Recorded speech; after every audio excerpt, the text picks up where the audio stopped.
Hey, it's a busy holiday week, and during this week, we are bringing you a look back at some of the most compelling stories and conversations we've covered for you in 2024. It's 24 in review. This is the Hidden Killers podcast with Tony Brueski. Featuring author, psychologist, and daily contributor, Siobhan Scott. The case of Bryan Kohberger being accused of being the individual who killed the 4 college students in Moscow, Idaho, right around Thanksgiving of 2023, continues to evolve as more and more hearings come about. Just recently, the attorneys for Bryan Kohberger asking the judge to make public their arguments that he should rethink his decision to deny their ask to toss out the charges.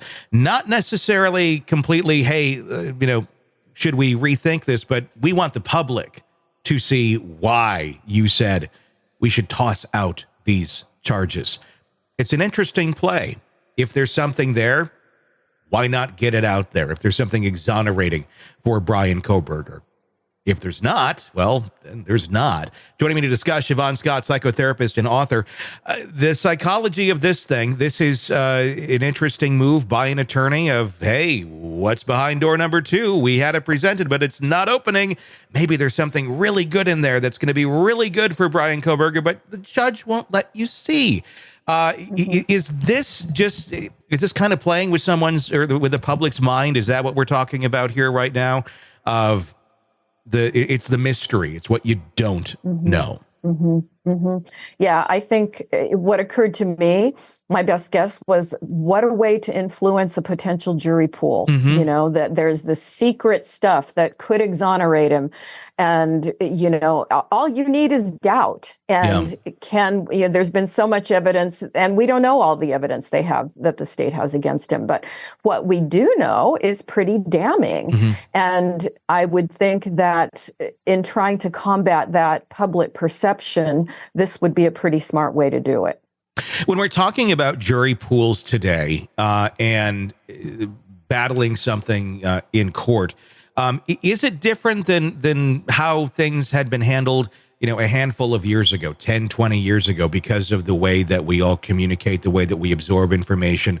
It is so vastly different, and the amount of information that we absorb as well. It's not just necessarily arguing this in court, in the courtroom while the trial is going on.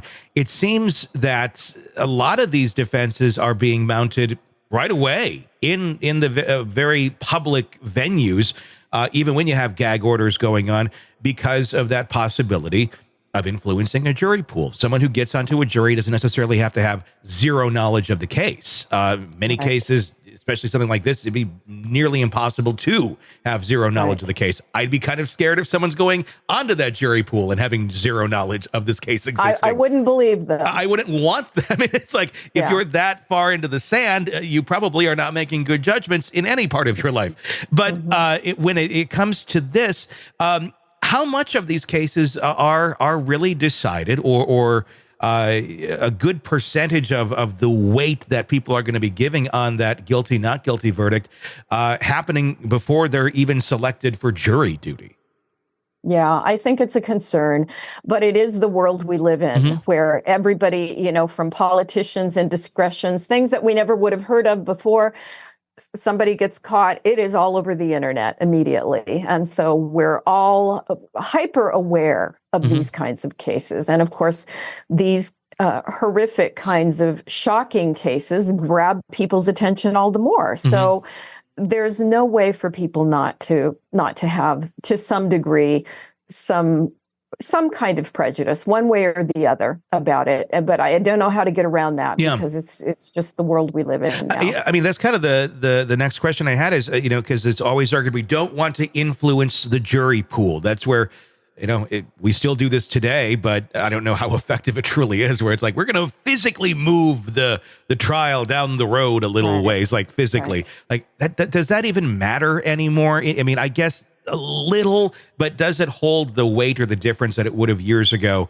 where, only people in this town knew about this case? Right. Right. Yeah. I don't think it holds much weight anymore because it's a world community. You know, we know about things that happen in other countries, these shocking stories.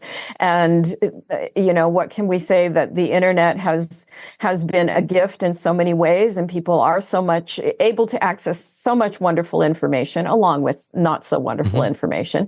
But people can know everything the day it happens.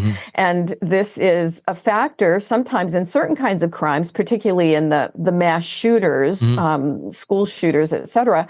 They're heavily influenced by watching other shooters. And they're influenced in all the wrong ways. That you take an angry kid with a lot of psychological problems and some psychopathy going, and then it becomes a competition because they've seen all these other kids on the internet doing it. And it's like, well, I can kill more than that one. As bizarre as that sounds, that's the dynamic that happens. So the world has changed. We have changed. The internet changes the way we look at things, the way we process information. And I don't think moving the venue to another town is going to make all that difference. Want to listen ad-free?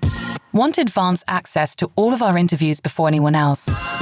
Become a True Crime Today Premium Plus subscriber on Apple Podcasts. You get every episode commercial-free. So you can binge on true crime until you can binge no more. Search True Crime Today Premium Plus on Apple Podcasts now, or go to our podcast page and sign up now. More of the Hidden Killers podcast next.